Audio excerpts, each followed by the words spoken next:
Welcome to a new test and teardown video. Yes, of course it's another HP.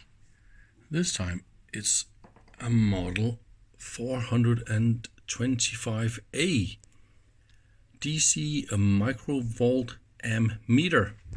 That's a pretty funny name, isn't it? Of course this is amps, but ammeter. Just to give it a really American sounding brand name. I also got the original standard probe, so there's no resistors or anything inside this one. It's just directly tip is connected to this connector. Now look at that. This is an N connector. Finally we see some high quality, right? N connectors from 1963. And if we compare this with a modern N connector, yeah, it is definitely N connector. But this is also where it stops, because look at this one. So this one is N compatible. So this is a modern N connector, but it looks a little bit different in here. And the reason is this one is chassis, but this one is not connected to chassis. So this one is maybe an internal shielded cable that goes to the front end attenuator board. I think that is interesting, why they did it this way. So this is isolated, because I just ohmed check it. So I was having a little bit of fun with the ranges, because you see you get quite a lot of ranges when it comes to current.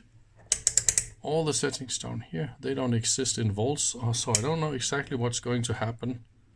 Maybe the input is just disconnected in all those ranges if you're in volts mode. I don't know yet, but I'm going to find out. So this is of course 1 volt plus or minus. And then we can go down to millivolts and microvolts. Okay, that is easy to understand. And then the same goes with milliamps, 3 milliamps, full range. Microamps. What? Microamps. And microamps. Really? I mean, seriously. This is micro, nano, pico.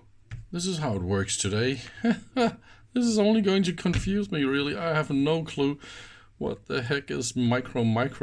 That is just so crazy. Of course we got a 0 and all that is super fine. There's actually a few things I wanted to say about this unit before we power it up. I'm really happy about the physical condition. Cosmetic condition is absolutely fantastic, but look at that. I still got the original paper bag for fuses. So it says here this instrument is connected for 110 volts, right? And then you need to slide the switch and use this fuse. So there was a fuse in here, but there's still a fuse in here. So what they did is they cut this open, took out the fuse and put in the original fuse. So that is still here, and look at that. Individually calibrated. So this is the original.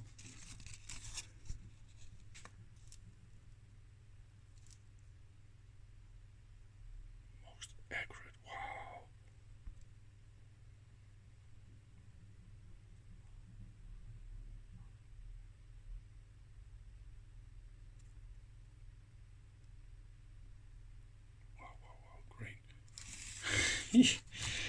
I think that is so cool.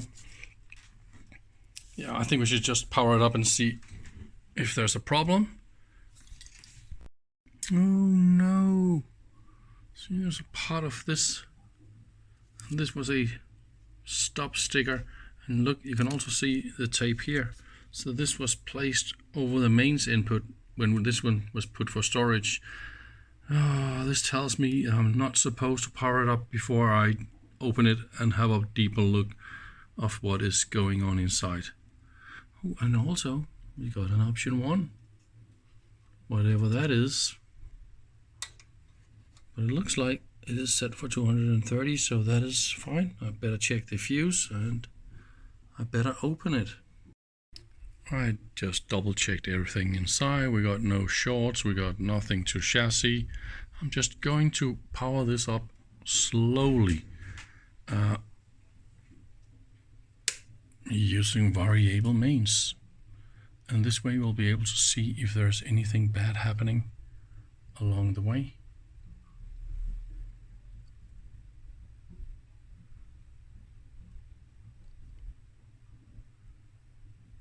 This is not a problem. We can easily go all the way up.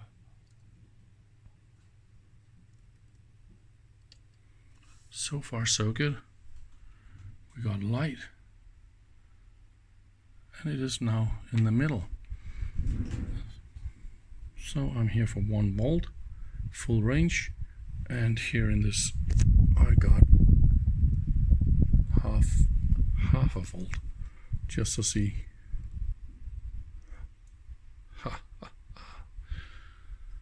Happy camper.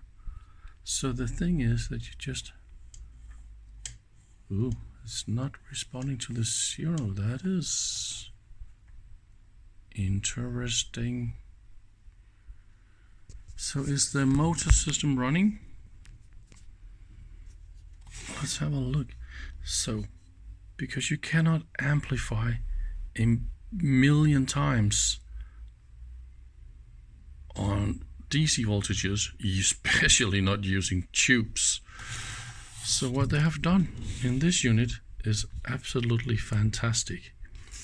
They're chopping the input, but they're chopping it using a motor. So what you see here is the rear part of the motor.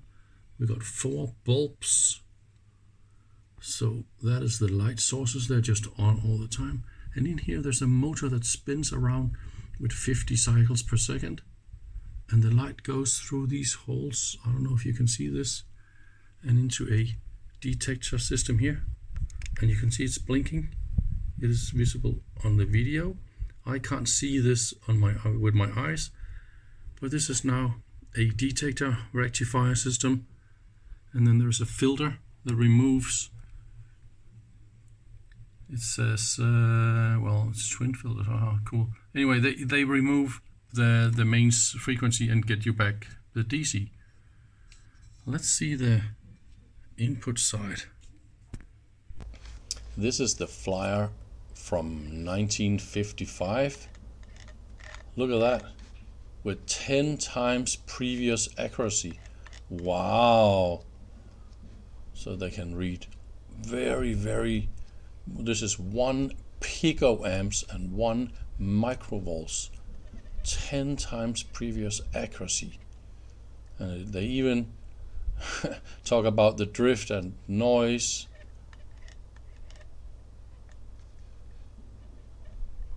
So I think this is absolutely fantastic. Ooh, they say they can handle momentarily 1000 volts, cause no damage. Maybe this is why mine works so good. Oh yeah, basic new. Okay, so it was in 1958. Yeah. So here we go. That will be the spec sheets from 1958. That is something, isn't it? I also wanted to talk a little bit about the schematic, and I got the schematic and the manual from this page, so please remember to bookmark this if you want to get more great HP manuals. So let's skip real fast down to the schematic. So, oh yeah, okay, back, here I said back. What is that?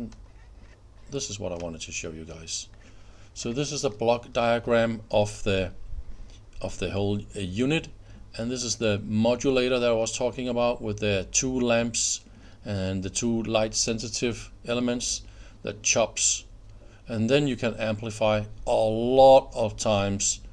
And here we have a synchronous demodulator. Of course, it's the same motor that runs the the 4 beams, so they will be they will be synchronous. And then we have, of course, this reject filter and the reject filter here, and then it is obviously DC because we're doing this in synchronous, and then a DC cathode follower for the meter.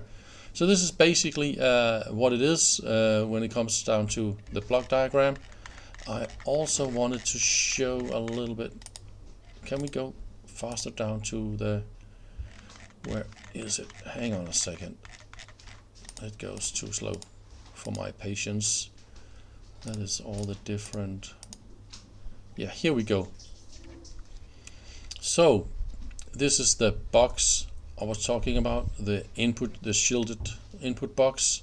This is called the modulator, and this is where we have the 2 light guides that goes into, and this is the first amplifier, and its gain is obviously controlled by the switch.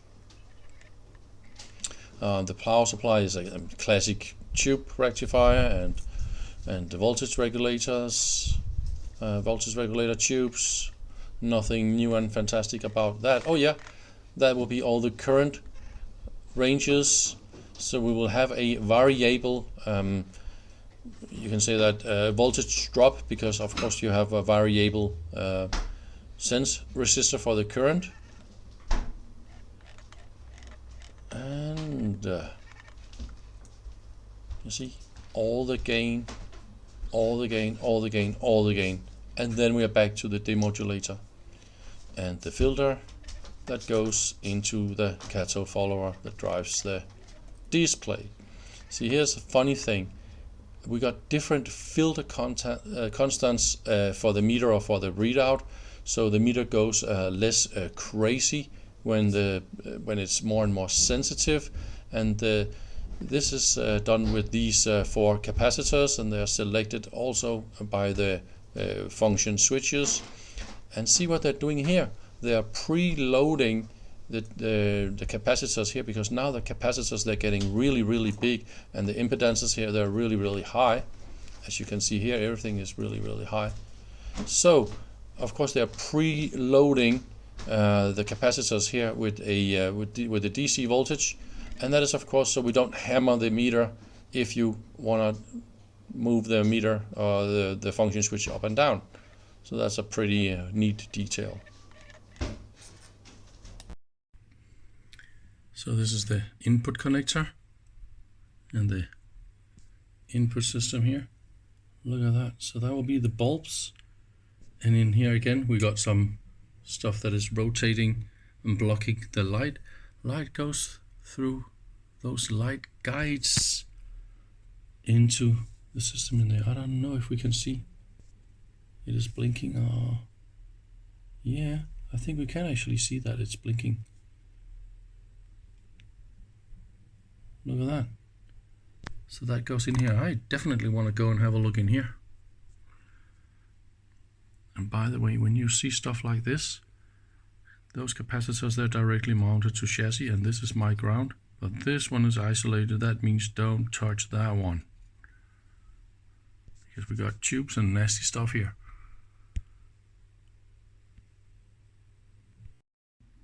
So now we're playing with the milliamps over in current mode, 3 milliamps full range. And what I've done here is I've taken a 1 kilo ohm resistor into my unit, and here's a half a volt. So that means a half a volt and 1K, and of course there will be some resistor in this one as well, right? So, or yeah, it's of course in the instrument. So that means the current will be a little bit less than a half a milliamp. So if this is 3, 1.5, yeah. So far that is good. So I got a half a milliamp. What if I go to 1 milliamp range?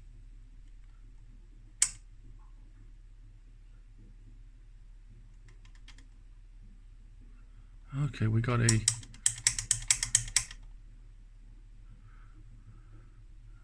little bit of a problem with the, I need to clean the contacts. Can you see this? Oh my god. that position is not working. After a lot of massage with the switch, now I got a quite stable 0.5 milliamp readout. And by the way, the 0 knob works now in current. See? Of course, if I remove the input current, I should of course set the 0 perfectly. 0, and here we go. So far so good. I'm of course cheating a little bit, and now this is my 500 microamps.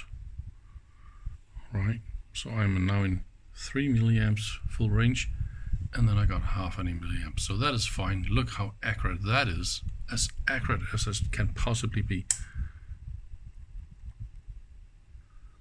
And this is 1. I mean, this is also very, very accurate. And maybe we should, I don't know, should we try and see if we can verify the other ranges? That I think is going to be a challenge. All right, but I'm definitely going for the challenge.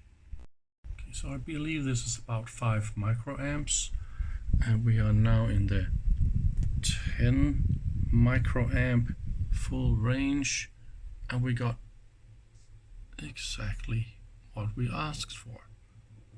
Okay, but we are far from at the end. Let's go down 2 more clicks. I believe we got 0.5 microamp, 1 microamp full range, and here we got the 0.5. A little bit, and I'm actually starting to see a little bit of movement. Just to put this a little bit into perspective, my power source is 0.5 volt, and this is 1 mega ohm. So this is what kind of stuff we're dealing with, and we got all this left, and that is 50 nanoamps. And we are in 1.1 microamp, so that is 100 nanoamps full range. And I believe we are about the 50 here. So I believe this is 5 nanoamps. And we got 10 nanoamps full range, and we are spot on. But I think this method has reached its limit, because look, my voltage here is like 51 millivolts, and my step is 1 millivolt, so that is also going to be a challenge now. And my resistor here is 10 mega ohms, so I think it's we have kind of reached the end of what I can do with this method. And look how much I got left. This is a challenge. We got 10 picoamps. Okay, you can start thinking about how you would try and generate an accurate variable 10 picoamps. So here's what I did. I don't know if this is really super accurate or whatnot, but my power supply is now turned off. And here's the power supply, 100 kilo ohms, 10 ohms. Okay, so this is my 1 volt is here. It goes through 100 kilo ohm, 10 ohms. Okay, so you can imagine there's not a lot left here, right? And then 10 mega ohms to my amp meter. Okay, it is that crazy. This is what we're talking about. And just to zero this took me quite a while. I also got all the doors and windows open because it's really, really hot. So wind comes here and affects the reading. But at the moment, I'm actually quite proud of the 0 I got here. So let me turn on my 1 volt. 1 volt should give 10 picoamps. Let's see. Oh, now we got the wind. And now I try and turn off. And let's see if it goes back. And I mean, this is in 1963. I think this would definitely impress everybody. And it still works. So this is the input connector, and this is the little input box. I removed the lid and look again. See, this is the special connector, see? And this is the loose isolated ground part. And here's the shielded cable that goes all the way into the optical selector. What we see here is actually over voltage protection by this neon bulb, and even the inside again is isolated. This is the frame. This is what I would normally call the chassis, and this is the one that is here we go with the mains connector. This is ground, right? This is earth connection, but all the other parts there are isolated. See, this is the top plate, and it's mounted in those plastic, so there's a distance all the way around and it's not touching. See, this wall is connected to that one, right? But it's isolated. Here, look. And again, this little box in here is also isolated. Plastic here and plastic here. And then there's one single wire from the pot of the zero. And again, this pot is mounted on this frame that is again isolated from the main chassis. So what they're trying to do here is create a single point, so there's no current going anywhere in or out of this box, creating voltages that can interrupt the crazy measurements. This can amplify a lot, as I shown. I just can't go in here and look at the optical resistive sensors, because that would damage the instrument, I'm sure. And since this really works so good, I really don't want to destroy it. I also really would like to see inside this this motor unit, but I'm afraid if I go in here and unscrew this and take all this apart, I'm going to destroy something. So it's called synchron. And of course, this is a synchronous AC motor that spins on the mains frequency. The speed is really not that important. It's just to create a nice stable frequency anyway. Yeah, and all the bulbs there are also not important, as long as they shine more or less the same brightness. It's all fine. What we're trying to do here is make an AC signal, because we cannot amplify that many times using tubes on a DC signal, but now it's made into an AC signal. We can amplify it as much as we want, because now it's AC, and all the problems with the DC drift just goes away, and then it is assembled back to DC using the other two, and they're of course mounted on the same motor. There were probably a disc with some holes or some stuff, slots maybe, and then the signal is made back to DC, and this is called the demodulator.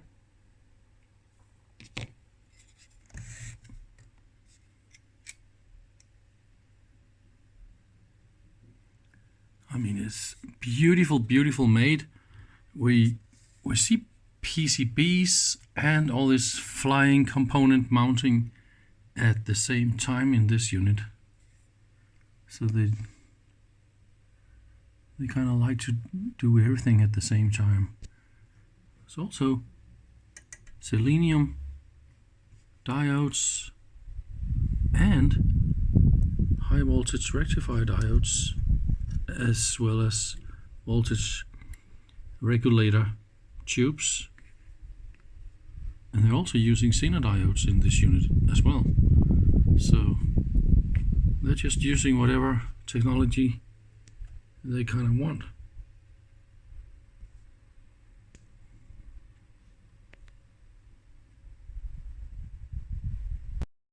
That is a little bit of a surprise.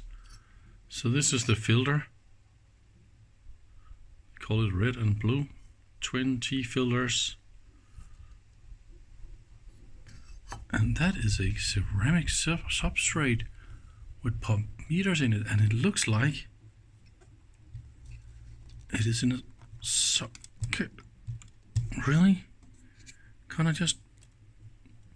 There is a socket. Anyway, so the two filters are in a socket. Why are they in a sexy socket like that? Is that really that important?